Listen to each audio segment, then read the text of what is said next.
Mesdames et messieurs, bienvenue dans Invité du jour sur Mikuba Télévision. Ça fait un plaisir de vous savoir très nombreux en train de nous suivre et de nous accorder bien sûr votre attention. Et pour ce numéro de l'Invité du jour, aujourd'hui nous allons devoir débattre autour de la répression, de la marche des opposants, état de droit en danger. C'est d'ailleurs la question que l'on se pose. Je ne serai pas seul, je veux devoir échanger avec Franck Tsenga qui est analyste social également. Bienvenue Franck. Merci madame, j'en profite pour saluer les téléspectateurs de la radio Mikuba. Et télévision. Et télévision, bien entendu. Oui, merci beaucoup. Ça fait un plaisir de vous retrouver une fois de plus. Alors, Franck, l'actualité reste dominée par cette marche pacifique pour le parti présidentiel, c'est-à-dire l'UDPS, mais une marche également de revendications sociales pour l'opposition. C'était le 20 mai dernier à Kinshasa, la capitale de la RDC. Une marche, il faut le souligner, qui a débouché à une forte répression. Et il y a eu également quelques arrestations de 3 policiers auteurs de violences sur mineurs. Ils sont aux arrêts. Des actes ignobles de part de ces hommes en uniforme, condamnés d'ailleurs par avec la dernière énergie par l'autorité gouvernementale. Peut-on dire à ce jour que l'opposition a réussi son coup, celui entre autres de faire chanter le pouvoir en place? Oui, merci. Je pense que le pouvoir est tombé finalement dans le piège. Un piège d'ailleurs qui n'était pas préparé. Je crois comprendre que ça pouvait encore se comprendre si c'était le pouvoir passé de Joseph Kabila.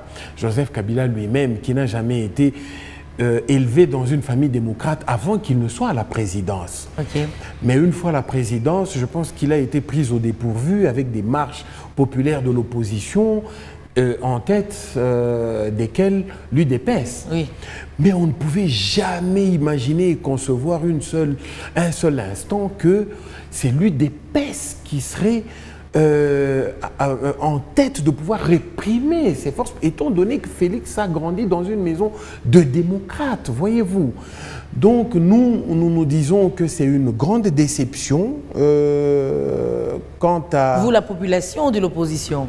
En fait, c'est la population. Je pense que l'opposition a pris en charge tous les désidératas du peuple congolais. Et le peuple congolais était prêt à les accompagner parce que vous êtes sans ignorer que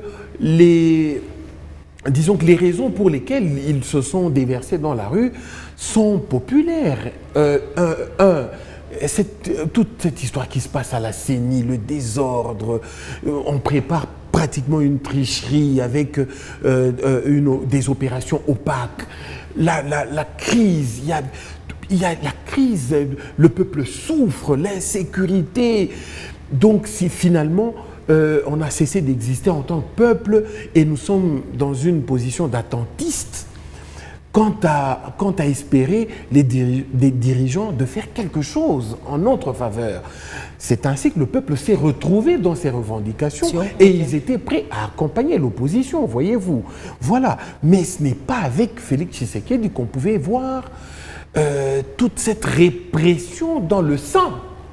Non, ça c'est insupportable. Alors on sent une forte déception de votre part au regard de tous ces désagréments parce que l'on crie injustice d'une part et des blessés par ici qui ont été également enregistrés et certains cadres politiques à la disposition de la justice. Y a-t-il lieu quelque part aussi d'évoquer le non-respect de l'itinéraire accordé par l'autorité? Là je vois le gouverneur de la ville-province de Kinshasa, Jean-Sylvain Ngobila. C'est manque de respect de l'itinéraire.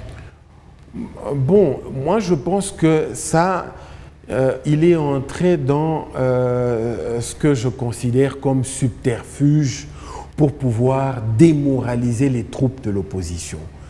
Et même décourager... Mais qui est entré, l'autorité ou... Non, les autorités sont entrées dans cette cacophonie pour démoraliser les marcheurs, disons que l'opposition, et même démobiliser les troupes, au fait. La Constitution est claire. Il n'y a aucun article qui stipule que l'itinéraire doit être donné par l'autorité en place. Non. C'est au fait, nous sommes dans un régime d'information. L'opposition informe qui a marche et il donne ses itinéraires, quitte au pouvoir d'organiser justement la marche avec les opposants et toute la foule, d'organiser et de garantir la sécurité voilà, quelque part garantir aussi. la sécurité des marcheurs du point A jusqu'au point B. Donc nous sommes allés là-bas, nous avons donné notre itinéraire. C'est un itinéraire, d'ailleurs on en a donné 3. Il a fait beaucoup de problèmes quant à ceux et nous avons gardé un seul itinéraire. Mais curieusement, M. Ngobila est allé donner aussi l'autorisation à 2 autres partis politiques pour faire la marche simultanément avec nous qui sommes de l'opposition. Donc ça signifie qu'il n'avait qu'une seule chose en tête, le clash, pour essayer de créer du désordre afin de justifier la répression qui a eu lieu. Enfin, le mois de mai, il a 30 ou 31 jours. Il aurait pu, oui, il aurait. Nous avions été, enfin, l'opposition a été les premiers. Mais quand même, vous avez été informé de l'itinéraire et de la marche aussi de l'autre camp. Non, disons que l'itinéraire, c'est nous. Non, vous avez proposé, mais après, l'autorité ayant sur sa table 2 propositions par rapport à l'organisation de marche, c'est-à-dire la marche pacifique pour soutenir les actions du chef de l'État, et vous également de l'opposition qui revendiquez certains droits, donc tous étaient informés. Non, au fait, écoutez-moi bien. Il n'y a pas injustice là-dessus. Il y a injustice. Donc, bon, non, il y a lieu de démontrer qu'il y a eu volonté de démobilisation et de trouble, en fait. Nous, ce n'est pas la première fois qu'on demande une marche. Nous avions fait 2 marches récemment, ça s'est passé bien et on a même félicité la police. Disons qu'ils se sont dit que, attention, l'opposition a mobilisé, le peuple est derrière cette opposition.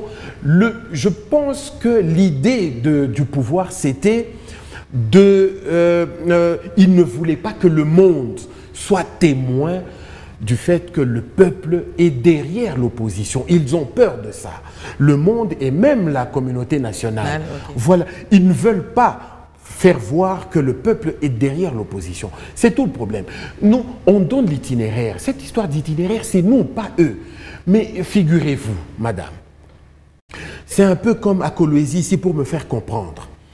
Nous demandons 3 itinéraires, un peu des 3 coins, pour se rendre en ville, comme point de chute. Non, comme point de départ. Et de la ville, on ira jusqu'à Mwengeji. Mais eux viennent, le Ngobila vient nous dire que non, pas du tout. La ville, j'ai réservé ça à l'UDPS et à mon parti. Vous partirez de Moussompo jusqu'à Eastem Golf en passant par des chantiers battus. Voyez-vous, mais maintenant, tout en autorisant l'UDPS à pouvoir occuper la ville. Alors que nous avons des partisans qui viendront de l'Huilou, de UZK, de la Gécamine, de la ville, qui doivent venir nous rejoindre, voyez-vous. Et de là, ils ont préparé des bataillons entiers de policiers pour empêcher que nos partisans partent de leur lieu d'habitation vers le point de départ de la marche. Donc, alors, un peu comme si comme on n'avait pas voulu obtempérer, quelle aurait été la bonne solution selon vous pour éviter cette opposition? Au fait, la confrontation aurait pu être empêchée. D'ailleurs, aurait pu être évitée. Il suffisait de pouvoir ajourner la marche des gens de l'UDPS et de son parti.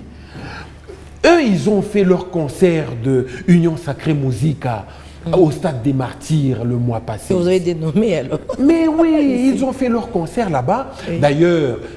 D'ailleurs, où nous avions vu un concert où les fanatiques ont quitté le stade avant que JB Ouéran arrive pour faire leur concert, leur discours, voulais-je dire.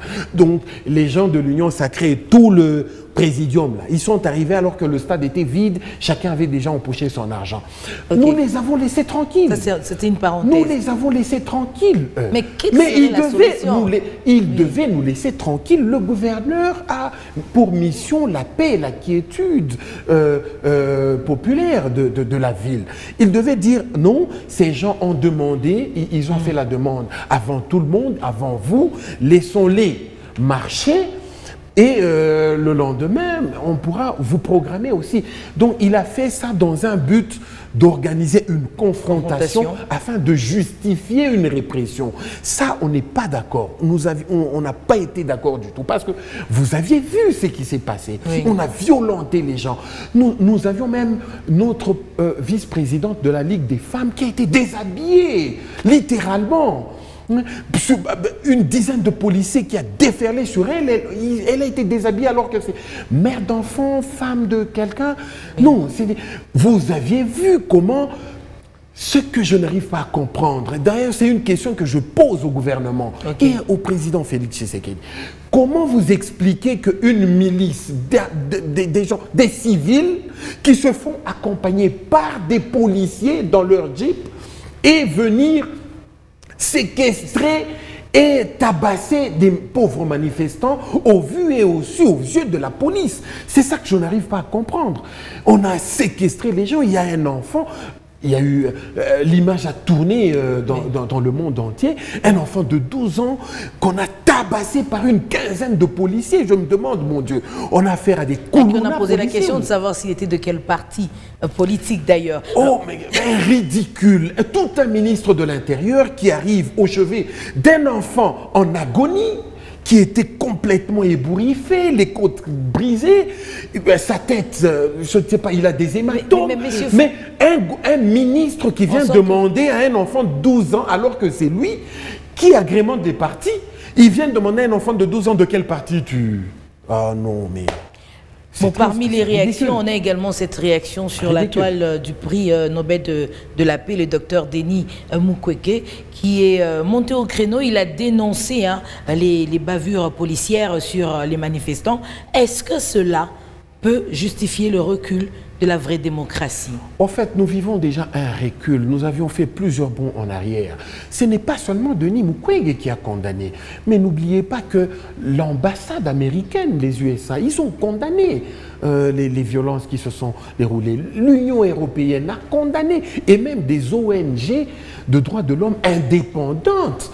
Ils ont condamné parce qu'on a vu en direct, on a été témoin en direct de toutes les violations qui se sont déroulées. Mais curieusement, le président Félix va plébisciter un commandant, le commandant des opérations qui a perpétré ces crimes et violations de droits de l'homme. En tout cas, là j'étais vraiment déçu pour l'UDPS. Vous savez, je me dis qu'avec l'UDPS, je constate que c'est la désillusion africaine des partis historiques d'opposition une fois au pouvoir. On a vu ça, les partis d'opposition qui ont fait beaucoup de bruit, qui prônaient des valeurs, hein? Oui. Mais une fois au pouvoir, ils ont fait tout le contraire, sauf le bien. C'est ainsi que vous avez vu en Guinée-Conakry avec Alpha Condé, la ZANU-PF au Zimbabwe, et même en Afrique du Sud avec Jacob Zuma, qui a été jugé et condamné pour fraude, corruption et tout ça, alors que c'était un parti qui a incarné de l'espoir dans leur population. C'est vraiment triste pour l'Afrique avec ces partis d'opposition qui nous ont fait tant rêver. Alors, dans ces conditions, pensez-vous que la période électorale peut se dérouler de manière apaisée plutôt? Non, je ne pense pas. Je ne pense pas que la période électorale sera très chaude. Et d'ailleurs, madame, j'ai bien peur que les élections apportent à la RDC des remèdes bien pires que bien pire que les remèdes, enfin le mal dont elle souffre. Oui. Voyez-vous. Donc nous sommes à 6 mois des élections, mais c'est la violence, l'intolérance. Il suffit de voir comment Moïse Katumbi est traqué, Matata Pognon injurié, Fayoulou ne sait même pas bouger, Délice et Sanga n'en parlons pas. Donc au fait, ça va nous emmener des remèdes bien pires que le mal dont la RDC souffre. Donc je suis tellement triste de ce que nous allons voir, parce que si on rate ce virage des élections de 2023, je pense qu'on va tout droit dans le mur, le pays risque d'imploser. J'aimerais bien me tromper, mais avec ce que je vois, ce qui se passe, toutes choses étant égales par ailleurs, on risque de vivre ce qu'on a vécu dans les pays de l'Afrique de l'Ouest, où on a vu des coups d'État. Pourquoi pas? Non, il ne faudrait pas rester quand même pessimiste. Alors pour vous, Franck Nsenga, quelle sera la suite des événements dans les jours à venir, qui viennent d'ailleurs pour l'opposition? Je crois que, enfin, il faut garder espoir.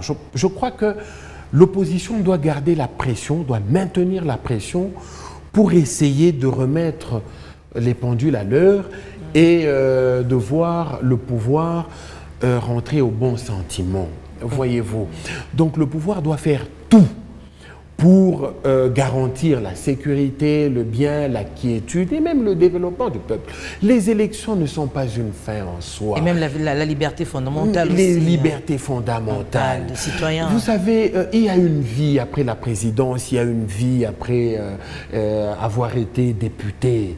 Ce n'est pas la fin du monde.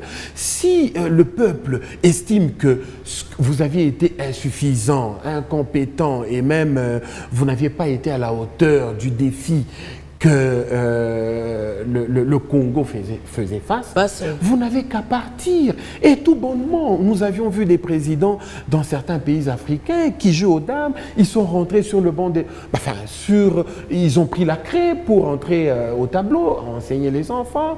Je pense qu'ils doivent être tranquilles. Nous avions en face de nous des gens qui n'ont qu'un seul objectif, celui de garder le pouvoir, de conserver leur pouvoir à n'importe quel prix, y compris au prix du chaos, avec la violence et la répression. À vous entendre parler, c'est comme si en RDC, il n'existe pas l'état de droit.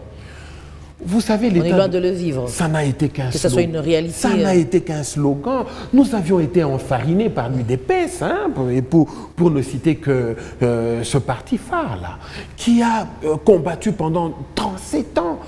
Ils ont fait rêver tout le monde.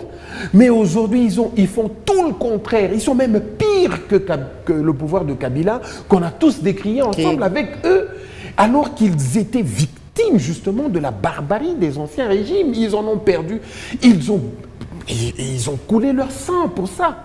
Mais aujourd'hui, avec cette UDPS, nous voyons tout le contraire. Ils font pire que Kabila, c'est une désolation. Ils nous ont enfarinés, ils ont roulé tout le monde dans la farine, nous y avons cru, alors qu'ils font tout le contraire. Je pense que la solution, c'est de les éjecter du pouvoir. Est-ce là votre dernier message ou encore votre dernier mot? Je pense qu'il faut remballer ces gens, il faut les évincer du pouvoir. Le début de solution commencera par les mettre à l'écart. Et le plus tôt ça sera fait, mieux ça sera. Voilà un peu. Donc je pense que c'est une déception.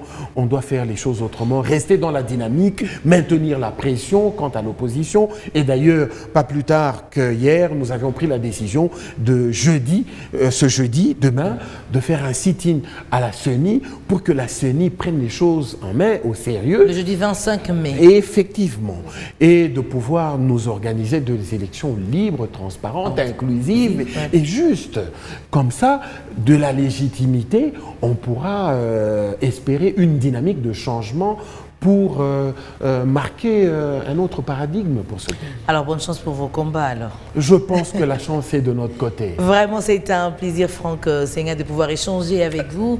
Le plaisir est partagé, madame. Merci beaucoup. On espère vous retrouver prochainement. Merci à vous de nous avoir suivis. Bonne suite de programme sur Mikuba Télévision.